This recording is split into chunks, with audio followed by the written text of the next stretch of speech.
ई light study platform पर आप सभी का स्वागत है। इस सीरीज में हम डिस्कशन कर रहे हैं हिमाचल प्रदेश कनेक्टर की जो आपकी परीक्षा होने वाली है उससे संबंधित ये आपकी निःशुल्क में कोचिंग चल रही है। इसका लेक्चर नंबर 2 है। देखिए, इससे पहले वीडियो में हमने डिस्कस किया था कि क्या इसका सिलेबस है, क्या इसकी योग्यता रहती है। उसके साथ में हमने 100 इसके बहुत ही महत्वपूर्ण प्रश्न भी डिस्कशन किए थे। तो अब इस वीडियो में आपको आगे 101 से लेकर जो भी इसका पैटर्न है 170 तक, वो सारे के सारे प्रश्न आपको इस वीडियो में अभी कंप्लीट करवाए जाएंगे।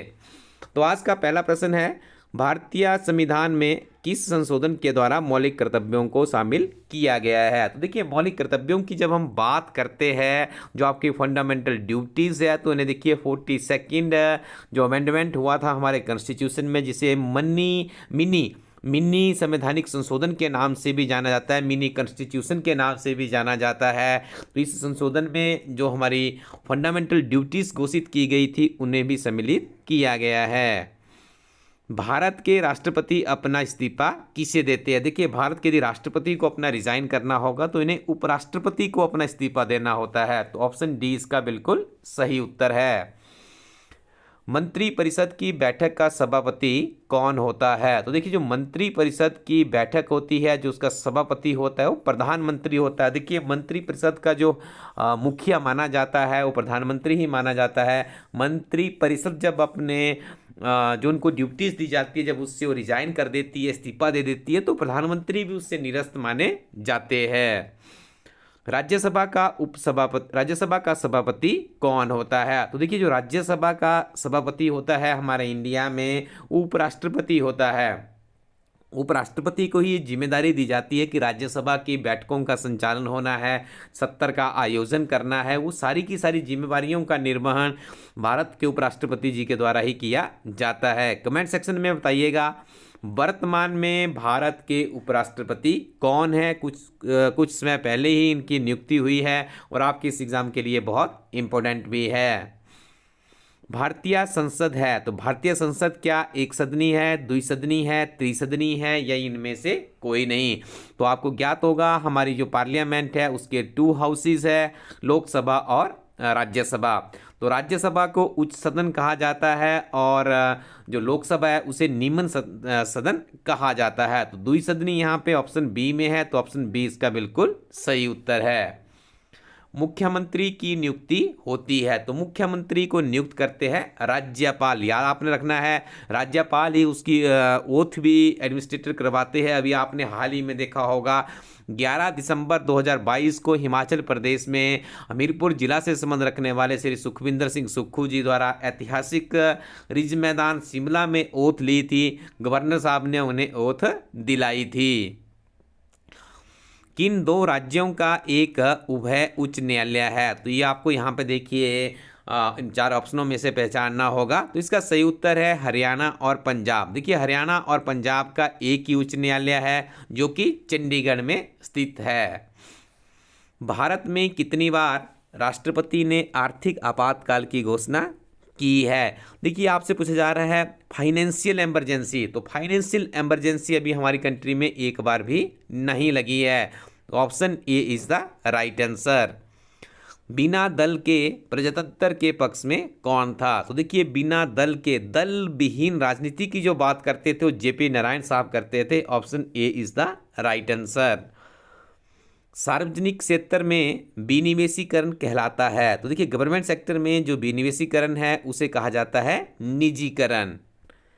कराधान एक साधन है, तो कराधान क्या है। कराधान एक राजकोषीय नीति है। नीली क्रांति संबंधित है, नीली क्रांति आपकी संबंधित है मछली उत्पादन से, याद रखिएगा। Option A is the right answer.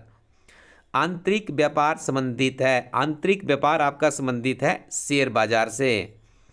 वैश्वीकरण का अर्थ है, तो वैश्वीकरण का अर्थ माना जाता है घरेलू अर्थतंत्र का विश्व अर्थतंत्र में समेकन। भारतीय अर्थतंत्र है एक, तो भारतीय अर्थतंत्र को मिश्रित अर्थतंत्र भी माना जाता है। राष्ट्रीय आय है, तो राष्ट्रीय आय है साधन लागत पर शुद्ध राष्ट्रीय उत्पाद। Option B is the right answer. गुरुत्वाकर्षण का सार्वभौमिक नियम प्रतिपादित किया? तो देखिए गुरुत्वाकर्षण का जो सार्वभौमिक नियम है ये न्यूटन ने दिया था। किसी निकाय द्वारा उसके गति के गुण द्वारा धारित ऊर्जा है। The right answer is here option B से गतिज ऊर्जा कहते हैं। पदार्थ की भौतिक गति के द्वारा ऊष्मा का स्थानांतरण कहलाता है, तो इसे संवहन कहते हैं। ऑप्शन बी इसका बिल्कुल सही उत्तर है। मानव कर्ण की श्रवण परास क्या है? तो इसकी मानी जाती है 20 हर्ट्ज से 20,000 हर्ट्ज तक। याद रखिएगा ये प्रश्न पहले अलाइड सर्विसेज में भी पूछा जा चुका है और बहुत से प्रश्नों में प्रश्न बहुत बार रिपीट भी होता रहता है, तो आप इसे अच्छे से याद कर लीजिएगा।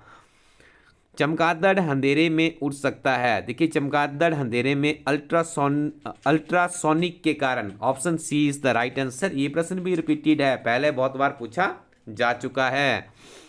दाढ़ी बनाने के लिए किस दर्पण का उपयोग किया जाता है? तो इस दर्पण का नाम है अवतल lens. Option A is the right answer. विद्युत बल्ब में फिलामेंट बना होता है? तो विद्युत बल्ब में जो फिलामेंट लगा होता है वो बना होता है टंगस्टन का। Option D is the right answer. Hydrogen bomb आधारित है? देखिए हाइड्रोजन बम आधारित होते हैं नाभिकीय संलयन पर। Option B is the right answer. सीसा संचायक सेल में कौन सा एसिड प्रयुक्त होता है? तो सीसा संचयन सेल में जो एसिड है उसे कहा जाता है sulphuric acid. Option D is the right answer. Bleaching powder है? ब्लीचिंग पाउडर को देखिए कैल्शियम ऑक्सीक्लोराइड के नाम से भी जाना जाता है। देखिए प्रश्न तो इसमें सिंपल है, लेकिन आप ये नहीं कह सकते कि आप बिना पढ़े जाएंगे और आप इन चीज़ों को कर लेंगे। थोड़ा सा आपको डीप में जाना होगा। जैसे पहले वीडियो में भी हमने बताया था कि यदि आप इलाइट स्टडी कोरोटिन वेबसाइट में जाते हैं तो यहाँ पे आपको बेस्ट कनेक्टर की बुक मिल जाएगी। इस वीडियो की डिस्क्रिप्शन में भी लिंक दिया गया है। आप इलाइट स्टडी कोरोटिन से या फ्लिपकार्ट से या अपने नज़दीकी शॉपकीपर से भी इलाइट स्टडी टीम की जो कनेक्टर की किताब है वो आप ले सकते हैं। उस किताब को आपको पढ़ना होगा, बहुत ही बेहतरीन अध्ययन सामग्री उस किताब में संग्रहित की गई है। और उसके बाद देखिए इन सारी चीज़ों को आप रिवाइज करेंगे और भी आपको बहुत सी महत्वपूर्ण जानकारी इस किताब में मिलने वाली है। सारी की सारी जानकारियां संक्षिप्त नोट्स की फॉर्म में है। जो ये प्रश्न आप यहाँ पे देख रहे हैं पूरे के पूरे प्रश्न उस किताब की, इसी किताब का जो थियोरेटिकल पोर्शन है वहाँ पर भी आपको मिल जाएगा। तो देखिए ऊष्मा और विद्युत का सुचालक माना जाता है ग्रेफाइट। कांसा है एक, तो कांसे को माना जाता है रासायनिक यौगिक। कांच श्रेष्ठ वर्णित है? 129 का जो सही उत्तर है वो है ऑप्शन सी। तो यहाँ पे आप इसका उत्तर देख रहे होंगे एक अति शीतित द्रव्य के रूप में। तो कांच का तो इन चार ऑप्शनों में से यदि श्रेष्ठ वर्णित माना जाए तो माना जाएगा एक अति शीतित द्रव्य के रूप में। इनमें से कौन सा संश्लेषित बहुलक है? तो देखिए यहाँ पे nylon. Option A is the right answer. यदि आप बात करेंगे ग्लाइकोज, स्टार्च या कपास की, तो इसमें से सबसे ज़्यादा जो संश्लेषित बहुलक है वो नाइलोन को माना जाता है। इनमें से कौन सा एक वास्तविक सर्प नहीं है? तो देखिए कांच सर्प क्या है? ये एक वास्तविक सर्प नहीं है। बेरी बेरी रोग किस विटामिन की कमी से होता है? तो बेरी बेरी रोग होता है आपका विटामिन आई थिंक B12 की कमी से होता है आई थिंक। देखिए यहाँ पे तो इसका ऑप्शन में ही नहीं है। यहाँ पे यदि आप स्ट्रेट फॉरवर्ड में देखेंगे तो इसका उत्तर ऑप्शन डी होगा, इनमें से कोई नहीं। ठीक है जी। विटामिन ए से रतौंधी होता है, सी से स्कर्बी होता है, डी से रिकेट्स है। ये भी आपने याद रखना है। शरीर में जल की अधिकता के परिणाम स्वरूप होता है? तो देखिए यहाँ पे इन चार ऑप्शनों में कोई भी नहीं है। इसका उत्तर एनीमिया भी नहीं है, एनीमिया खून की कमी के कारण होता है। स्कर्बी विटामिन सी है, जीरोसियर भी नहीं है, तो इसका सही उत्तर हो जाएगा इनमें से कोई नहीं। दर्द निवारक दवा को कहते हैं? तो देखिए दर्द निवारक दवा को क्या कहते हैं? Antibiotic no, aesthetic no, sulpha यौगिक नो। तो इसका सही उत्तर क्या है यहाँ पे? ऑप्शन डी इनमें से कोई भी नहीं। देखिए एग्जामिनर ने यहाँ पे भी आप देखेंगे दोनों प्रश्नों में देखिए नन ऑफ दीज उत्तर करके दिखाया गया है। तो आपको एक ऐसा नहीं है कि आपको रट के कुछ प्रश्न करने, आपको समझने भी होंगे। जो एग्जामिनर पूछना चाह रहा है उसमें से आपको आउट करना भी आना चाहिए। पेस मेकर संबंधित है? तो देखिए इसका उत्तर भी यहाँ पे तीनों ऑप्शनों में नहीं है, तो चौथा भी देखिए इनमें से कोई नहीं है, तो इसका उत्तर क्या बनता है? Option D. आयरन प्रचुर मात्रा में पाया जाता है? देखिए आयरन की जो मात्रा होती है वो हरी सब्जियों में होती है, तो ऑप्शन ए इसका बिल्कुल सही उत्तर है। चक्रवात संबंधित है प्रति चक्रवात से, उसी तरह जैसे बाढ़ संबंधित है सूखा से।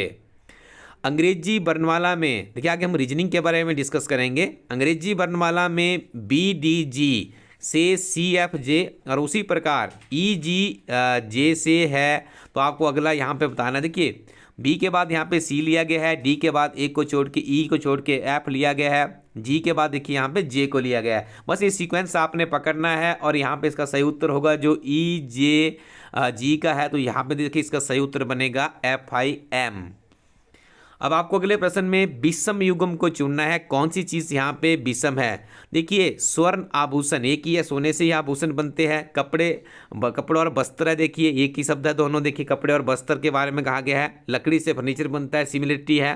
लेकिन आप ऑप्शन डी में देखेंगे तो मिट्टी के बर्तन और मृतिका का आपस में कोई भी लेना देना नहीं है, तो निश्चित तौर पे ये ऑप्शन यहाँ पे इसका विषम युग्म है, जो कि इसका सही उत्तर है। अंग्रेजी वर्णमाला में बाएं से 8वां अक्षर और दाएं से 7वां अक्षर के बीच कितने अक्षर है? देखिए आपको फटाफट अब क्या करना होगा, ए से लेकर जेड तक पूरी के पूरी आपको अपना ये अल्फ़ाबेट्स लिखना है। उसमें से आप बड़े आसानी से इन चीज़ों को फाइंड आउट कर सकते हैं। समय का ध्यान रखना है आपने इस परीक्षा में। इस प्रश्न का सही उत्तर है ऑप्शन डी 11। यदि PALE का कूट 2134 है तो अर्थ का कूट 41590 है, तब उसी तरह PARL का कूट क्या होगा? देखिए आपको यहाँ पे याद करना होता है कि P के लिए देखिए 2 दिया गया है, A के लिए 1 है, फिर 3 है, 4 है। इस तरह से देखिए आप इसको इंटरलेट करेंगे और जब उसके आगे देखिए जो दूसरा कोट है अर्थ, उसको देखिए 41590, जिनको आपको इंटरलेट करना है, यहीं से आपका इसका उत्तर निकल जाएगा। तो इसका जो उत्तर है वो बिल्कुल सही उत्तर है यहाँ पे ऑप्शन बी में PEARL के लिए जो कोड यहाँ पे दर्शाया गया है 24153 है। संख्या श्रेणी में लुप्त शब्द क्या है? तो यहाँ पे आप देख रहे होंगे ये सीक्वेंस एक चला हुआ है, सीक्वेंस को आपको पकड़ना है। 3, 6, 18, 36 देखिए डबल हो रहा है यहाँ पे। तो यहाँ पे जो अगला सीक्वेंस आएगा वो 108 आएगा, याद रखिएगा। उसके बाद नेक्स्ट है अक्षर श्रेणी में अगला पद क्या आएगा? तो ये देखिए आपने यदि इंग्लिश लिखी होगी तो बड़े सुगमता से, बड़े आसानी से, बड़ी सरलता से आप इसका उत्तर दे सकते हैं। सिंपली आपको ये से जेड तक इंग्लिश लिखनी है और उसमें से आपको समझना है कि CEG लिखा है, फिर उसके बाद IKM है, फिर OQS है, तो उसके बाद देखिए UWY आएगा। जावेद के भाई की बहन के पिता का भाई करीम है और करीम की पुत्री डॉली है। जावेद किस प्रकार डॉली से संबंधित है? तो इसका कजन है। एक बिंदु से प्रारंभ करके एक आदमी 4 किलोमीटर पश्चिम की ओर, देखिए आप इस तरह से एक बिंदु लगा लीजिएगा। उसके बाद आपने उसे अभिव्यक्ति, पहले तो आपने देखिए इंडिकेशन करना है, चारों जो आपकी डायरेक्शंस होती है इस तरह से आप कर लीजिएगा, ठीक है। फिर आपने देखिए जिस तरफ आदमी घूमता है उससे सिंबल बनाते चलना है, जिस तरह से सिंबल बनेगा। इसको तो बहुत सारे प्रश्न होते हैं, हल्की फुल्की यदि आपको रीजनिंग आती होगी तो आप इसका उत्तर कर सकते हैं। तो इसका सही उत्तर है ऑप्शन ए। यदि 1996 में शुक्रवार को गणतंत्र दिवस मनाया गया तो 2000 में स्वतंत्रता दिवस किस दिन मनाया गया होगा? तो इसका सही उत्तर होगा सी, मंगलवार को ये बनाया गया होगा। हाल ही में किसको 29वां सरस्वती सम्मान पुरस्कार प्रदान किया गया है? तो ये दिया गया था वासुदेव मोही को। देखिए करंट अफेयर भी यहाँ पे काफ़ी डीप करंट अफेयर पूछे जाते हैं। हाल ही में फ्रेंच गुयाना से कौन सा भारतीय उपग्रह प्रक्षेपित किया गया है? तो इसका सही उत्तर है ऑप्शन बी, GSAT-30 को प्रक्षेपित किया गया है। भारतीय सैन्य द्वारा हाल ही में संपन्न हुए सबसे बड़े विमान वाहित अभ्यास का क्या नाम है? तो इसे नाम दिया गया है विंग्ड राइडर। हाल ही में भारत के पहले मानव अंतरिक्ष मिशन के लिए कितने भारतीय अंतरिक्ष यात्रियों का चयन किया गया है? तो इसके लिए 5 भारतीय अंतरिक्ष यात्रियों का चयन हुआ है। हाल ही में राष्ट्रपति के द्वारा घोषित किए गए संवैधानिक संशोधनों के बाद किस देश की सरकार ने त्यागपत्र दे दिया है? तो ये त्यागपत्र दिया गया था ऑप्शन सी, जो कि सही उत्तर है रूस। कौन सा राज्य 2020 को सुशासन संकल्प वर्ष के रूप में मनाने जा रहा है? तो इसका सही उत्तर होगा हरियाणा। हाल ही में इलिस डैम जो समाचारों में था किस देश में है? तो इसका सही उत्तर होगा option C, Turkey is the right answer. किस कंपनी ने भारत की पहली ऑडियो सेवा सुनो की हाल ही में शुरुआत की है? तो इसका सही उत्तर है audible, option B is the right answer. 13वें दक्षिण एशियाई खेल 2019 में कौन सा देश पदकों की तालिका में शीर्ष स्थान पर है? तो इसका सही उत्तर है ऑप्शन सी, भारत यहाँ पे प्रथम स्थान पर रहा है। रणजी 150 रणजी मैच खेलने वाला पहला भारतीय कौन बना है? तो इनका नाम है यहाँ पे देखिए, खेलने वाला पहला भारतीय कौन है? ऑप्शन सी वसीम जाफर यहाँ पे इसका उत्तर बताया गया। आप इसको थोड़ा वेरीफाई भी कर लीजिएगा। हिमाचल प्रदेश का कुल भौगोलिक क्षेत्रफल कितना है? Option A is the right answer, 55,673 square kilometre. ठीक है जी। नेक्स्ट वन इज वर्ष 2011 की जनगणना के अनुसार हिमाचल प्रदेश का लिंगानुपात कितना है? तो लिंगानुपात दिखाया गया है 972। जब आप देखिए इसमें हिमाचल प्रदेश सामान्य ज्ञान हम आपको पढ़ाएंगे, ये सारी की सारी जानकारियां आपको एक एक टेबल में मिल जाएगी। अच्छे से आपके दिमाग के ऊपर जब ये सारी जानकारियां बैठ जाएगी तो ये पेपर आपको बहुत ही सिंपल लगने वाला है। हिमाचल प्रदेश के किन्नौर जिला का मुख्यालय है। तो देखिए किन्नौर जिला का जो मुख्यालय है ये है आपका रिकांगपिओ में, और लाहौल स्पीति का काजा में है। ये भी आपने याद रखना है। हिमाचल प्रदेश की सबसे बड़ी कृत्रिम झील है, तो कृत्रिम झील का नाम आता है तो गोविंद सागर झील, ये आप करेंगे। ठीक है जी। हिमाचल प्रदेश में सबसे छोटा वन्यजीव अभयारण्य है, option A Silli is the right answer. Himachal Pradesh में रावी नदी का उद्गम स्थान कहाँ है? तो रावी नदी का उद्गम स्थान है बाड़ा बंगाल। हिमाचल प्रदेश के कौन से जिले में गसोता मेला मनाया जाता है? तो ग से गसोता, तो आपने ये याद रखना है, this fair is related to Hamirpur district. Himachal Pradesh में कौन से जिले का जनसंख्या घनत्व सबसे अधिक है? तो ये हमीरपुर का है। और आप याद रखिएगा हमीरपुर हिमाचल प्रदेश का सबसे ज़्यादा लिटरेट डिस्ट्रिक्ट भी है।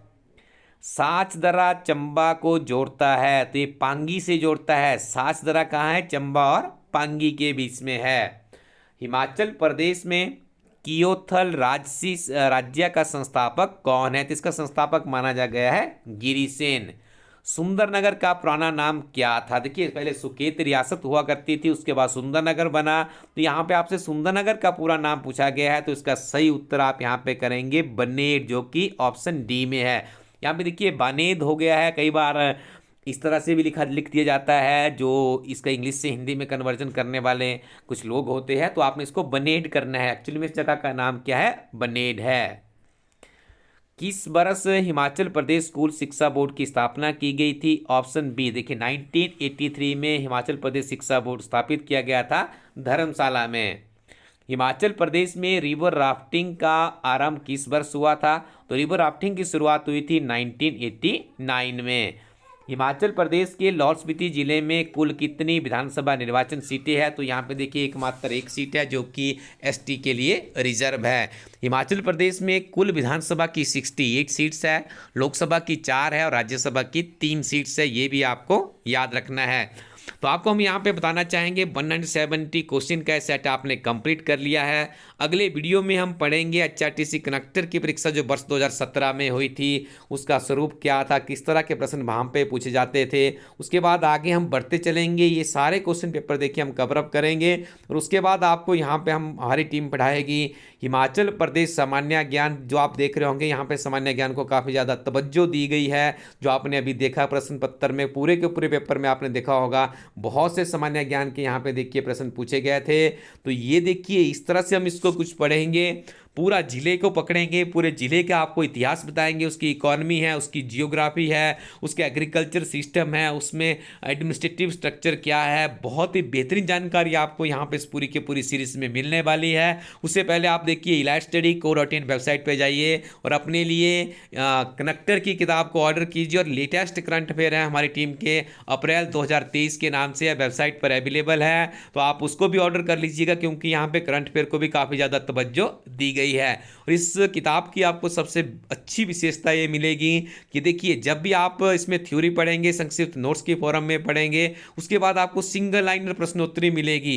ये ऐसे प्रश्न है जो हिमाचल प्रदेश के बहुत से एग्जाम में बार बार रिपीट हो रहे हैं। तो देखिए, ये इस तरह से हम सारा का सारा यहाँ पे पूरा कंप्लीट सिलेबस पढ़ने वाले हैं और ये कोचिंग आपको निःशुल्क में चल रही है। तो ये भी आपका फर्ज बनता है कि वीडियो का लिंक आप अपने फ्रेंड सर्कल में जरूर शेयर कीजिएगा और कमेंट सेक्शन में भी हमें बताते रहिएगा आपको सीरीज कैसी लग रही है, आगे आने वाले समय में हम इसमें क्या इंप्रूवमेंट कर सके। तो आपके सुझाव भी यहाँ पे हम आगे इसको इम्प्लीमेंटेशन में लाएंगे। तो thank you very much, keep watching elite study YouTube channel.